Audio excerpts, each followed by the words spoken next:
सभी साथियों का स्वागत है आपके अपने YouTube चैनल स्टडी पॉइंट में। सभी साथियों को पता है कि स्टडी पॉइंट एक ऐसा ऑनलाइन प्लेटफॉर्म है जिस पर आपको अधिकारी से लेकर कर्मचारियों और शिक्षकों के लिए महत्वपूर्ण अपडेट आपको चैनल पर देखने को मिल जाती है। तो आज जानते हैं इस वीडियो के माध्यम से पीएम मोदी की बड़ी अपडेट जानने से पहले सभी कर्मचारी से मेरा निवेदन है कि आपने मेरे चैनल को लाइक और चैनल को सब्सक्राइब नहीं किया है तो जल्द से जल्द चैनल को सब्सक्राइब करें, साथ ही बेल आइकन को प्रेस करें और इस वीडियो को शेयर करें। तो जैसे कि साथियों केंद्र सरकार 1 करोड़ से ज़्यादा कर्मचारियों और पेंशन भोगियों की DAR में 4% की बढ़ोतरी की गई है। हालांकि कोरोना काल के दौरान रोके गए 18% DA के एरियर को लेकर सरकार ने कुछ नहीं कहा है और 18 महीने के DA एरियर पर बड़ा अपडेट, कर्मचारी की मौज। जैसा कि साथियों कर्मचारी पक्ष का प्रतिनिधित्व करते हुए श्री कुमार ने DOPT के सचिव P के आग्रह किया है कि 18 महीने का DA का बकाया कर्मचारियों का दिखा रहे हैं। इस दिवाली कर्मचारी और पेंशन भोगियों के उपहार के रूप में DAR का बकाया जारी किया जाना चाहिए। कोरोना काल के केंद्र सरकार कर्मचारियों को उक्त भुगतान रोककर 34,402.32 करोड़ रुपये बचाए थे। वित्त मंत्रालय को दी गई रिपोर्ट DA एरियर का मुद्दा पहले ही कई बार उठाया जा चुका है। National joint council of access and JCA के वरिष्ठ सदस्य और all India federation employees federation AIDAF के महासचिव श्री कुमार ने कहा है कि कर्मियों के हितों से जुड़े मुद्दे जिसमें पुरानी पेंशन बहाली और कई अन्य मांगे शामिल हैं लगातार उठाए जा रहे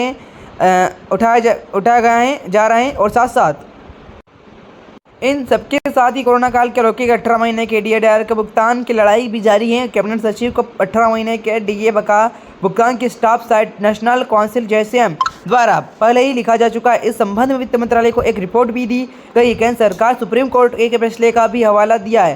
केंद्र सरकार की ओर से दिया गया यह तर्क, केंद्र सरकार के कर्मचारियों और पेंशन भोगियों के लंबे समय से कोरोना काल के दौरान रोके गए 18 महीने के DA एरियर के भुगतान की मांग कर रहे हैं। केंद्र सरकार ने इस साल संसद के बजट सत्र में माना था कि कई कर्मचारी संगठनों से DA की बकाया राशि जारी करने के लिए आवेदन मिले और हालांकि सरकार ने इस संबंध में कोई ठोस आश्वासन देने के बजाय साफ कहा है कि मौजूदा परिस्थितियों में DA बकाया जारी करना व्यवहारिक नहीं है। मतलब कि केंद्र सरकार रुपये में ज़्यादा DAR की रकम नहीं देगी।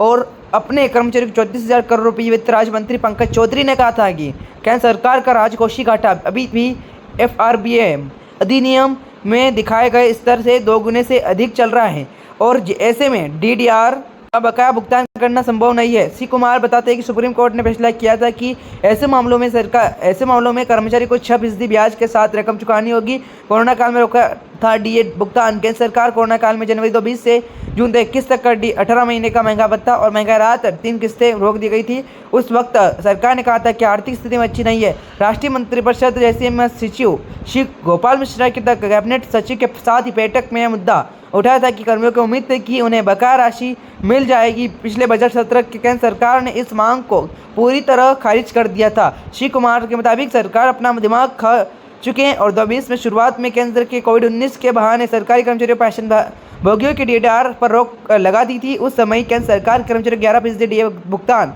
पर रोक लगाकर करोड़ों रुपये का बचत की थी। इसके साथ ही कर्मचारी संगठनों के प्रतिनिधियों के 18 महीने के बकाया भुगतान को लेकर सरकार को कई विकल्प सुझाए थे। इनमें बकाया राशि का एक मुश्त भुगतान करना भी शामिल है। सरकार की घोषणा के मायने ये निकले। कोरोना काल के बाद केंद्रीय मंत्री अनुराग ठाकुर ने ऐलान किया था कि कर्मचारी का 28% की दर से महंगा भत्ता मिलेगा। उस वक्त उन्होंने बकाया के बारे में कुछ नहीं कहा। केंद्रीय मंत्री की घोषणा का मतलब था कि 1 जुलाई 2021 से बढ़ी हुई DA दर 28% मानी जाएगी। इस प्रकार से पूरी अपडेट सभी कर्मचारियों के लिए। सभी कर्मचारी अधिकारी ने अभी तक चैनल को लाइक और चैनल को सब्सक्राइब नहीं किया है तो चैनल को सब्सक्राइब करें, साथ ही बेल आइकन को प्रेस करें और इस वीडियो को अधिक से अधिक शेयर करें। जय हिंद, जय भारत।